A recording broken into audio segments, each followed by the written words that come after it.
नमस्कार, NP news में आपका स्वागत है। आपके साथ मैं हूं अंकित द्विवेदी। कस्बा नबीगंज में उधारी के पैसे वसूलने गए खाद्य व्यापारी का 72 घंटे बाद भी अब तक कोई सुराग नहीं लगा है, जिससे गुस्साए व्यापारियों ने दुकानें बंद कर दी और पुलिस चौकी का घेराव कर लिया। देखिए हमारे संवाददाता अर्पित दीक्षित की ये रिपोर्ट। दरअसल पूरा मामला बेबर थाना क्षेत्र के नबीगंज का है, जहां खाद्य व्यापारी लालाराम पुत्र नरोत्तम सिंह पिछले 12 तारीख शाम 7:30 बजे से लापता है। नबीगंज में लापता हुए खाद्य व्यापारी का आज तीसरे दिन 72 घंटे बाद भी कोई सुराग नहीं लगा है। खाद्य व्यापारी के लापता होने से कस्बे में हड़कंप मचा हुआ है। व्यापारी की गुमशुदगी की रिपोर्ट दर्ज करने के बाद बेबर और नबीगंज पुलिस शुक्रवार को पूरे दिन सुराग लगाती रही, लेकिन अब तक उसे कोई सफलता नहीं मिली है। पुलिस ने पूछताछ के लिए लोगों को भी हिरासत में लिया है। कस्बा नबीगंज निवासी खाद्य व्यापारी लालाराम सक्सेना के गायब होने से कस्बा में भय का माहौल बना हुआ है। बुधवार की रात 7:30 बजे के करीब लालाराम अपने घर से आलू मंडी में तगादा करने के लिए निकले थे। बताया गया है कि रात 8 बजे के करीब घर से चाबी लेने के बाद उसके बाद उन्होंने दुकान खोलकर अपनी दुकान में एक युवक को बारदाना बेचा और 9 बजे के करीब फिर से घर की बात कहकर तगादे के लिए निकल गए, लेकिन वो अब तक घर नहीं पहुंचे हैं। 72 घंटे बाद भी पुलिस ने अब तक कोई भी सुराग हाथ नहीं लगा है। Bureau report, Mainpuri. क्या नाम है आपका? राजीव कुमार शाह। अच्छा, क्या प्रकरण है? हमारे यहाँ के व्यापारी खाद्य व्यापारी मिस्टर लालाराम सक्सेना जो कि 12 तारीख रात लगभग 9 बजे से लापता हैं और ऐसी उम्मीद की जा रही है कि लालाराम की पकड़ हो गई है जी। और शायद वो इस दुनिया में नहीं भी हैं जी। लोगों को मानना ये है कि ये पकड़ जो है मतलब शायद खत्म भी हो गई है। अभी तक प्रशासन कुछ नहीं कर पाया है। हम लोगों में बहुत आक्रोश है प्रशासन के प्रति। अभी तक तो का कोई पर्दाफाश नहीं हुआ है। प्रशासन द्वारा कार्रवाई की जा रही है कि नहीं की जा रही है? अभी हमें क्या मालूम है क्या हुआ। अगर कार्रवाई होती तो कुछ पता लगता जी। कितना समय हो गया है? कितना समय हो गया है गुमशुदा हुए? 72 घंटे हो चुके हैं जी। सरेआम जीटी रोड से पकड़ हुआ है, आलू मंडी जहाँ लाखों आदमी मतलब रहता है, उसके बीच से पकड़ हो गया। इस बहुत शर्मनाक बात है इस सरकार के लिए। मैं इस सरकार की बहुत निंदा करता हूँ कि ऐसा काम नहीं होना चाहिए। हम लोगों में बहुत आक्रोश है। आक्रोश व्यक्त करने के लिए आप सड़क पर उतर आए हैं, क्या ये सही है?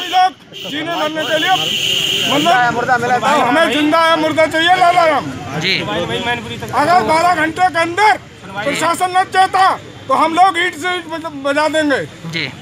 ये बहुत शर्मनाक है जी। धरना प्रदर्शन क्या ईंट से बजा देंगे प्रशासन। तो इसी अनुसार आप दुकानें बंद भी किए हुए हैं, सड़कों पे उतर आए हैं। आज से हम लोगों ने मतलब सारे बाजार का पूरा बाजार बंद कर दिया है। हम लोग अनशन करेंगे, हम लोग भूख हड़ताल करेंगे।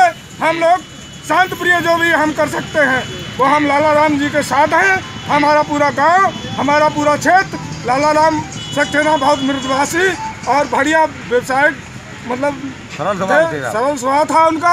हर आदमी उनसे संतुष्ट था, उनकी शायद किसी से बुराई नहीं थी। हमारे समझ में लालाराम सक्सेना ने आज दिन तक ऐसा कोई काम नहीं किया है जिससे कोई उनका कोई दुश्मन हो। चलिए, धन्यवाद। क्या नाम है? आप रहने वाली कहाँ की है? नबीगंज की हैं। क्या प्रकरण है? ये पूरा मामला क्या है? क्या घटना हुई यहाँ पे अभी? हमको तो यहाँ से बुखार आ गया था, हम ऊपर लेटे हुए थे जी जी। हाँ, और दुकान बंद करके लड़की को चाबी दे के चले गए जी जी। लड़की का खाना पापा खा जी। अभी बस वहाँ से फिर आए नहीं। यहाँ घर से गए हुए थे? यही से गए, यहाँ पे चाबी। अच्छा, ये दुकान से कितने समय की बात दी है ये? हम तो होश नहीं था, लड़की को चाबी दे के रात के ऐसे 8 साढ़े 8 के चले गए। कहाँ आए हुए थे? नाम क्या था लड़की का नाम? नहीं, जो गायब हुए हैं उनका क्या नाम? लालाराम। क्या रिलेशन है आपका? आपके कौन है? क्या संबंध है आपका? आपके हस्बैंड है जी। ये घटना कितने बजे की थी? ये घटना मुझे कुछ नहीं पता, मैं तो बेहोश बुखार में पड़ी थी और फिर रात के 11:30 बजे हमें पास आया तो हम उठे। मैंने कहा बिटिया पापा नई मंडी से आए। आपको कितने बजे पता लगी थी? हमको तो ये सुबह 9 बजे पता लगी थी। आपके द्वारा तहरीर दी गई है? तहरीर दी गई कि नहीं? थाने में आपने रिपोर्ट की है? थाने में गए थे जी। थाने में गए थे, 10 बजे करीब थाने पहुंच गए थे। सुनवाई हो गई आपकी? हाँ, फिर हमने वहाँ पे रिपोर्ट लिखाई। उन्होंने कहा कि तहसील जाओ। ठीक है, धन्यवाद।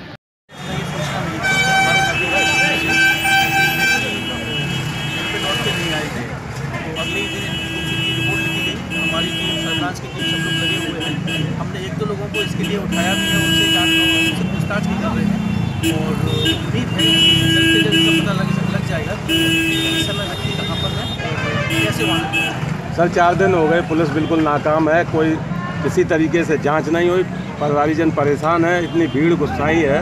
आप आए मौके पर, आपने देखा ये क्या स्थिति है? 4 दिन तो नहीं हुए हैं, 13 तारीख को हमें रिपोर्ट मिली थी इसकी और जैसे जैसे हमने पता किया है, दरअसल हमें तथ्यों का सही पता बताया नहीं गया, तो धीमे धीमे करके कई बार पूछताछ करने के बाद हमें तथ्य मालूम पड़ रहे हैं और इसके लिए हमने संबंधित व्यक्तियों से पूछताछ भी की है। जिन व्यक्तियों पर इन्हें शक है उनसे हमने पूछताछ के लिए कस्टडी में लिया, उनसे बातचीत कर रहे हैं और नए नए तथ्य निकल के सामने आ रहे हैं।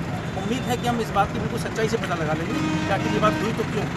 सर क्या मानते हैं, कोई घटना घटित हो सकती है या क्या आशंका जताई जा रही है? नहीं, आशंका तो हमें अच्छी ही लगेगी कि भाई ऐसा कुछ ना हो जो किसी के लिए गलत हो। उम्मीद है कि महोदय सकुशल वापस आएंगे और हम लोग इसी के लिए प्रयासरत हैं। हम प्रयासरत हैं, हमारी कप्तान साहब, अपर साहब, सर्विलांस टीम, सभी लोग लगे हुए हैं, दिशा निर्देश हम लोगों के साथ हैं। किसी भी तरीके से व्यक्ति को सकुशल वापस लाएगा। थैंक यू, धन्यवाद।